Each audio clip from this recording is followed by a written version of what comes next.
Hello and welcome everyone. I hope all of you are doing good and I welcome you all to this all new series.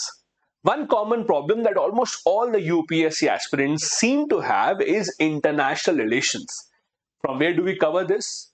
How do we cover this? What are the kind of questions that can be asked? So I thought why not try to simplify this for you. This is one of the few subjects that are 100% dynamic in nature. That means it's almost entirely dependent on current affairs and not on the static part. So you have to read a lot of important news stories. Now, which one to pick, which is more important, what are the points that you have to remember? I am here to help you out with that. In this series of international relations, I'll be covering some of the most important news stories around the world which pertain to India and are expected to be asked in the GS2 paper in some way or the other. This is also equally helpful for those who have PSIR as an optional subject. So if you have PSIR or otherwise as well in GS2, you should be here and not miss out on any of the lectures in this series. In this first lecture today, I will be talking about the impact of the tariffs that Donald Trump has imposed on not just India but around the world, and how these tariffs are actually pushing India to find new friends. And amongst all of them, one country is of great interest that is a lot in the news, which is why we are making this particular video. That is Brazil. Now, as an Indian, we usually do not think about Brazil except if you're a football lover. When you talk about India's friends, you don't really think of Brazil. Even when you talk about India's enemies, you don't really think about Brazil. You think about Brazil when we talk about BRICS, when we talk about football, and nothing else. And a part of the reason is it's very far away from India. We do not have a lot of trade. However, we do have a lot of commonalities. One commonality is that both India and Brazil have been slapped with extremely high tariffs by Donald Trump. This is why the two countries are now trying to come close to each other. Right now, the Vice President of Brazil just made a visit to India. Also, the Brazilian President is expected to visit India next year. And it is expected that we will have a much bigger deal with Brazil in the coming days. India, Brazil are planning to sign agreements on multiple areas, including defense, agriculture, transfer of technology, and many, many more things. In this lecture, I'll be discussing about how India and Brazil are trying to come close to each other. And not just this, how countries around the world are now rushing to sign free trade agreements with each other because of one individual, Donald Trump. The impact that he has had, these tariffs have had, how the countries are trying to deal with that, how they're trying to find new partners. Now, I'm sure all of you know that ever since Donald Trump came to power, ever since he started his second term as a US president, he has been on a spree of imposing high tariffs on countries around the world, especially those countries with which America has had a trade imbalance. For example, from India's context, from India's point of view, we had a trade surplus with the US, meaning we exported much more to the US as compared to what we imported. A part of the reason why we got so high tariffs were also that India was buying huge quantities of oil from Russia despite opposition from America. And this is where India and other countries such as Brazil, which also do a fair bit of trade with Russia, have found themselves on the other side of these tariffs. And this is where the countries are now trying to come close to each other and go and bypass the US, trying to make sure that US doesn't have to be involved in trade negotiations. I'll give you a few examples. First, think of the ETFA. What is ETFA? ETFA is European Free Trade Area. So European Free Trade Area comprises of a few European countries, that is Iceland, Liechtenstein, Norway, and Switzerland. They have signed an agreement with Mercosur. What is Mercosur? Mercosur is a group of South American countries. So it has Brazil, it has Argentina, it has Paraguay, it has Uruguay. They have signed a free trade agreement with them. Not just this, they have also signed free trade agreements with India, Thailand, and Malaysia. India's free trade agreement with these countries was a news just a few months ago. Not just this, look at other countries such as Mercosur. As I said, the group has already signed free trade agreements with many countries such as Canada, UK, Vietnam, UAE. India also is in talks with them to be a free trade partner. Then one other country that is a lot in the news in all these free trade agreement negotiations is the UAE. UAE, in fact, has already finalized free trade agreements with India, as you know, with Kenya, New Zealand, Malaysia, Serbia, and Ukraine, all in 2025. Look at the rush that these countries are in to bypass the US and to find as many trade partners as possible. Because when America refuses to buy stuff from you, not just refuses, but they put a high tariff, that means your products will not be sold in America. So you have to find some new places to sell your product to. For example, if Indian rice was 100 rupees per kg and now it will be sold to America at 150 rupees per kg, why would Americans buy Indian rice? They would rather buy rice from Pakistan or Sri Lanka. That is why Indian rice has to now go to some other countries, and this is why we have to sign free trade agreements with them. UAE, in fact, is a member of a 14-country group which is called Future of Investment and Trade Partnership. This is a new group that is trying to see how can we have open and fair trade around the entire world.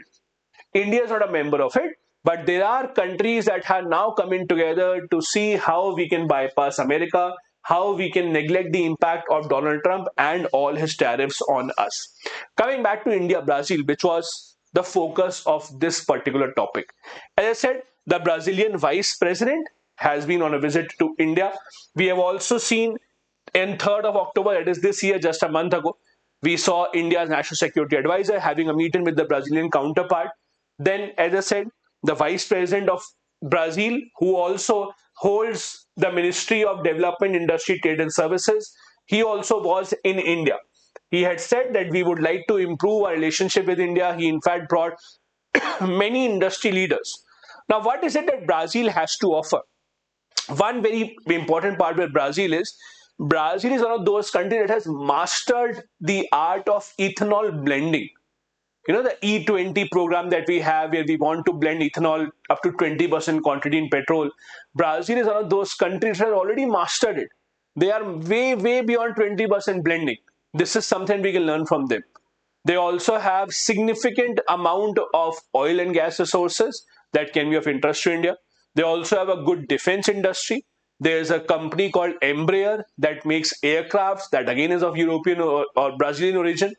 All these are industry leaders that were brought by their vice president to India on his visit exactly a month ago. In November this month, that is in the end of November, there's also India-Brazil Defense Dialogue that will be held in Brazil. So never ever in the past have India and Brazil have had so many continuous meetings. This is unprecedented. This indicates how India and Brazil are coming close to each other.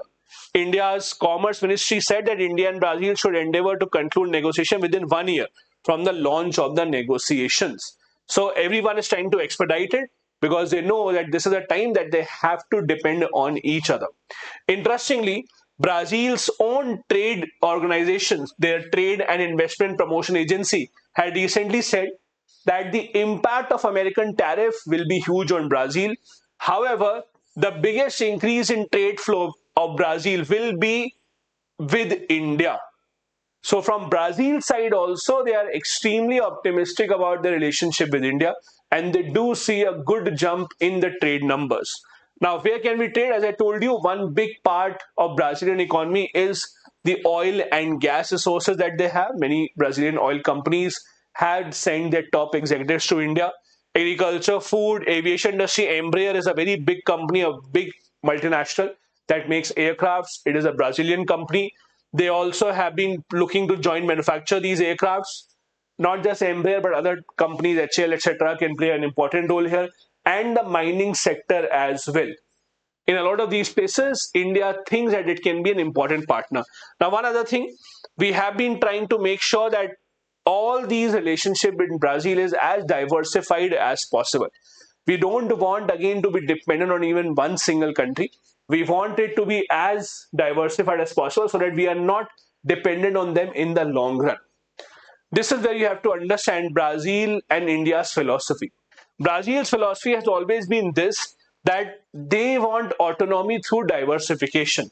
Meaning, Brazil makes sure that they don't have one single large trading partner.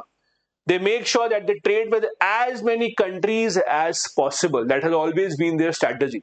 They don't want that all their oil and gas or all their weapons or all their technology is going to one single country. It is very similar to that of India. If we talk about India's approach, that is of strategic autonomy and multi-alignment, where India also has always been focused on the idea of non-alignment, which has now been transitioned into multi-alignment, where we have refused to be a part of one single group or one single forum, where we try to keep our options open as much as possible. And going with Brazil is one such example, because if you look at India's foreign policy, the one continent with which India does not have very close relationship is South America. In Africa, we have a lot of partners. We have been focusing a lot of investment in Africa. With Europe, we have a lot of partnership. America, obviously, Australia also a good friend. But with one country with which, or one continent rather, with which India usually stays aloof, also because of geography, geographical distance, is South America. So an entry through Brazil can actually be extremely helpful for us in the long run, because Brazil can also make sure that we find other partners as well in South America. Both countries also are competing on the global market for certain products that both of us sell, like sugar, coffee, cotton are the things that India, Brazil, both of us sell in large numbers, and we compete for clients, but that should not stop the two countries from coming close to each other in bilateral trade as well. The other things that the two countries have done is, for example, Indians now have been given the facility of e-visa to Brazil, that is electronic visa, that is much easier to get as compared to orthodox visa. The Embraer aircraft manufacturing company has also inaugurated its India office and will co-produce 390C Millennium military transport aircraft with the Mahindra Group of India. So again, a big win for Indian private sector, a big win for India-Brazil relation. India is also looking to explore the pre-salt fields in Brazil. Now, this is extremely important. This is a phrase that you should know. What are pre-salt fields?